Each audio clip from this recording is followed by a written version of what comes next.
Hello guys, welcome to another video of stock market. Friends, Sim Biotech Pharma Lab Limited का जिस IPO का आज के जो है सो डे 4 का सब्सक्रिप्शन ओपन होने जाने के लाइव सब्सक्रिप्शन जीएमपी कितना चल रहा है, लिस्टिंग कितना मिलेगा, परफॉर्मेंस कैसा अप्लाई करे या फिर नहीं, लास्ट डे है तो फाइनल डिसीजन क्या लें, इन सभी पॉइंट्स को डिस्कस करेंगे। और ये कोई रिकमेंडेशन वीडियो नहीं है, जो भी फाइनल डिसीजन होगा अपने रिस्क पर लीजिएगा। चलिए फ्रेंड्स, वीडियो स्टार्ट करते हैं।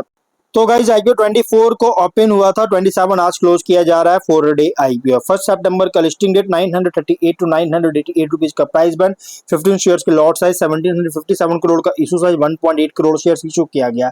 कॉम्बिनेशन है जिसमें फ्रेश कैपिटल 150 करोड़ का, ओएफएस 1607 करोड़ का किया जा रहा है।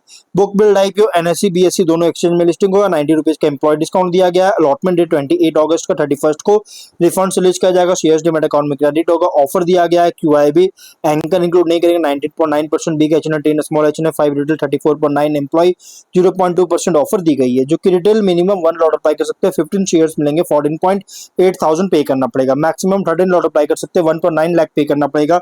Big small HN minimum 14 lot apply कर सकते हैं, 2.1 लाख पे करना पड़ेगा। मैक्सिमम 67 लॉट अप्लाई कर सकते हैं, 9.9 लाख रुपीज पे करना पड़ेगा। Big HN minimum 68 lot apply कर सकते हैं, 10.1 लाख पे करना पड़ेगा। मैक्सिमम कोई लिमिट नहीं है, लेकिन अगर 5 टाइम सब्सक्राइब होता है small HNI retail big HNI जिस भी कैटेगरी में, तो आपको मिनिमम लॉट होगा। जैसे रिटेल में only 1 lot small HNI, 14 lot big HNI, only 68 lot allotment होगा अगर 5 टाइम सब्सक्राइब होता है तो। एंकर से 526.2 करोड़ का फंड रेज कर चुका है। लेकिन अगर हम इसके सब्सक्रिप्शन की बात करेंगे तो 3 डे सब्सक्रिप्शन जो कि क्यूआईबी अंडर सब्सक्राइब, बाकी कैटेगरीज में बहुत ही स्ट्रॉन्ग सब्सक्राइब है। क्यूआईबी 62% सब्सक्राइब किया, 22.1 लाख शेयर्स बीट किया, 218.6 करोड़ का। लेकिन जो कि अंडर सब्सक्राइब, बाकी कैटेगरीज अंडर ओवर सब्सक्राइब है, जो कि बिग एच ने 11.9 टाइम सब्सक्राइब किया, 17.7 लाख शेयर्स ऑफर था, 2.1 करोड़ शेयर्स बीट किया, 2087 करोड़ का। स्मॉल एच ने 14.7 टाइम सब्सक्राइब है, 8.9 लाख शेयर्स ऑफर था, 1.3 करोड़ शेयर्स का बीट किया, 1294 करोड़ का। रिटेल 5.4 टाइम सब्सक्राइब है, 62.1 लाख शेयर्स ऑफर था, 3.3 करोड़ शेयर्स का बीट किया, 3296.6 करोड़ का सब्सक्राइब है। एम्प्लॉय 6.2 टाइम सब्सक्राइब है, 33.4 थाउजेंड शेयर्स ऑफर था, 2.1 लाख शेयर्स बीट किया, 20.6 करोड़ का, जो कि बहुत ही स्ट्रॉन्ग सब्सक्राइब है। Total 5.6 time subscription, 7 crore shares का बीट किया, 6917 करोड़ का सब्सक्राइब देखने को मिल रही है, जो कि नो डाउट बहुत ही स्ट्रॉन्ग सब्सक्राइब देखने को मिला है। लेकिन अगर हम इसके जीएमपी की बात करें गाइस, तो कंपनी का जीएमपी 340 रुपीज का ट्रेड कर रहा है। 34.4% का very strong listing gain expect कर सकते हैं। 1328 रुपीज की एस्टिमेटेड लिस्टिंग प्राइस, 5100 रुपीज का एस्टिमेटेड प्रॉफिट सिंगल लॉट पर मिल सकती है। लेकिन अगर हम बिजनेस की बात करें तो company pharmaceutical and biotechnology company है, जो कि company API, nutritional ingredients, speciality products का डेवलपमेंट मैन्युफैक्चरिंग में इंगेज है। और कंपनी का अगर हम देखें तो अलग अलग कंट्रीज से भी सर्टिफिकेशन वगैरह कंपनी अप्रूवल लेती है, जो कि ग्लोबल मार्केट से। और कंपनी का फाइनेंशियल अगर देखा top and bottom line, top line तो ग्रोथ है बट बॉटम लाइन इनकंसिस्टेंसी देखने को मिला कि 25 में गिरावट आया था, बट 26 में वापस से ग्रोथ देखने को मिल रही है। लेकिन अगर हम इसके पीयर्स की बात करेंगे तो Concord Biotech, Divi's Laboratories, Cohance Life Science, Laurus Labs और Hexagon Nutrition, Sai Parenterals, Corona Remedies, ये सब इसके कॉम्पिटिटर है। ऑब्जेक्टिव क्या है तो आउटस्टैंडिंग बोरोविंग्स का रिपेमेंट या पेमेंट करना चाहता है, जनरल कॉर्पोरेट पर्पस के लिए फंडिंग चाहता है, जिसके लिए आईपीओ लेकर आए। Ratios ROE 11.2, ROC 11.5, आरओएनडब्ल्यू 9.5, PAT margin 12.6, EBITDA margin 26.6% का, पीबी है 5.3, पी रेशियो 55.4 टाइम का। देखिए कंपनी का रिसेंट फाइनेंशियल डेटा के अकॉर्डिंग प्राइस बैंड जो रखा गया है एग्रेसिव रखी गई है। कंपनी का प्राइस बैंड थोड़ा ज्यादा रखा गया है, और फार्मा सेक्टर है इसमें पी रेशियो इतना ज्यादा होना भी गाइस एक्सपेक्टेड था, क्योंकि फार्मा सेक्टर जो होता है ना, इसका पी रेशियो बहुत ज्यादा होता है। और अगर हम स्वॉट एनालिसिस करेंगे तो स्ट्रेंथ अगर देखा जाए तो company pharmaceutical, API, biotechnology, complex injectable sector में ऑपरेट करता है। स्ट्रॉन्ग स्पेशलाइजेशन है कॉर्टिकोस्टेरॉइड, स्टेरॉइडल हार्मोन एपीआईज में, जो कि कंपनी को एक डिफरेंशिएटेड पोजीशन फार्मास्यूटिकल इंडस्ट्री के अंदर दे रही है। और मोर देन 3 डिकेड्स का इंडस्ट्री एक्सपीरियंस और एस्टैब्लिश्ड रिलेशनशिप है ग्लोबल फार्मास्यूटिकल कस्टमर्स के साथ। और इंटीग्रेटेड कैपेबिलिटीज है organic chemistry, biotechnology, complex injectables में।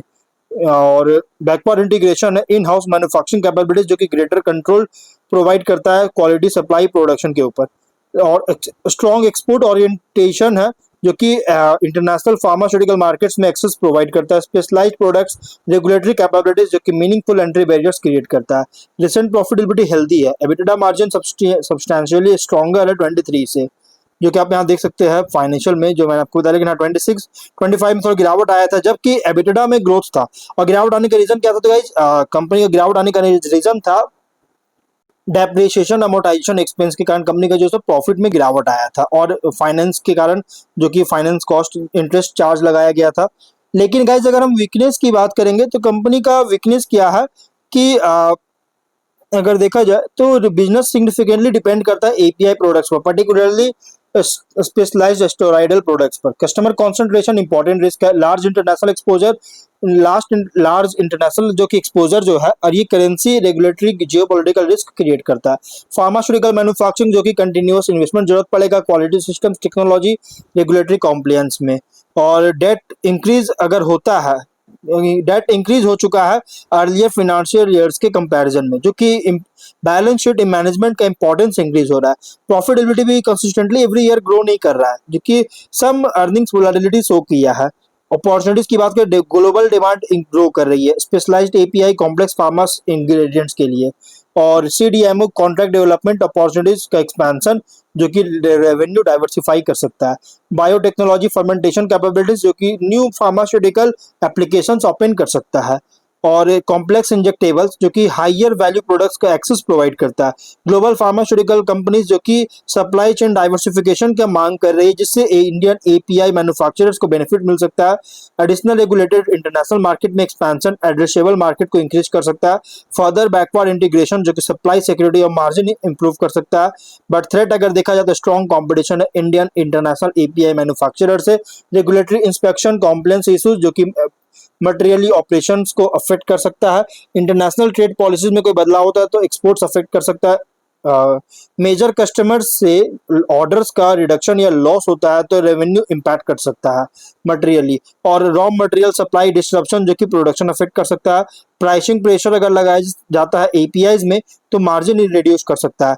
मैन्युफैक्चरिंग इंटरप्शंस की फैसिलिटीज पर है, जिससे फाइनेंशियल परफॉर्मेंस को नेगेटिवली अफेक्ट कर सकता है। पीयर कंपैरिजन करेंगे, पीयर कॉन्टेक्स्ट करें तो स्पेशलाइज्ड फार्मास्यूटिकल बायोटेक्नोलॉजी कंपनी कोई कन्वेंशनल जेनरिक डायरेक्ट मैन्युफैक्चरर नहीं है।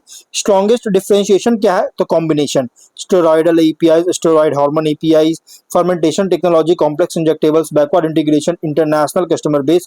और ये सभी जो है ना स्ट्रॉन्गर टेक्नोलॉजिकल पोजिशनिंग दे रहा है किसी भी purely commodity oriented API manufacturers के कंपैरिजन में।